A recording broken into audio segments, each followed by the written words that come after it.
సినీ నటి Hema Bengaluru rave party drugs కేసులో arrest అయిన విషయం తెలిసిందే.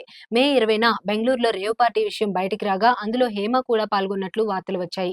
ఆ సమయంలో హేమ వీడియో విడుదల చేస్తూ తాను హైదరాబాద్‌లోనే ఉన్నానని, ఫామ్ హౌస్‌లో చిల్ అవుతున్నానంటూ పేర్కొంది. బెంగళూరు పోలీసులు పార్టీలో ఆమె ఫోటోలు విడుదల చేయడంతో హేమ చేసినది ఫేక్ వీడియో అని అందరూ భావించారు. ఆ తర్వాతి రోజు బిర్యానీ వండుతున్న వీడియో విడుదల చేసింది. బెంగళూరు పోలీసులు తమ విచారణలో భాగంగా పార్టీకి హాజరైన అందరి రక్త నమూనాలు సేకరించి డ్రగ్స్ టెస్ట్ చేయించారు. అందులో హేమకి పాజిటివ్ రావడంతో నోటీసులు పంపించారు. అయితే తాను అనారోగ్యం కారణంగా హాజరు కాలేనని మొదట తప్పించుకున్న తర్వాత ఆమెని అదుపులోకి తీసుకున్నారు. అయితే హేమ పలువురితో కలిసి ఈ రేవ్ పార్టీని ఏర్పాటు చేసిందని పోలీసులు తెలియజేయడంతో ఆమెపై చర్యలు తీసుకోవాలని మూవీ ఆర్టిస్ట్స్ అసోసియేషన్ మాలోని పలువురు సభ్యులు డిమాండ్ చేస్తున్నారు. మా ప్రెసిడెంట్ మంచు విష్ణు హేమను మా నుంచి సస్పెండ్ చేయాలని యోచిస్తున్నట్లు తెలుస్తుంది.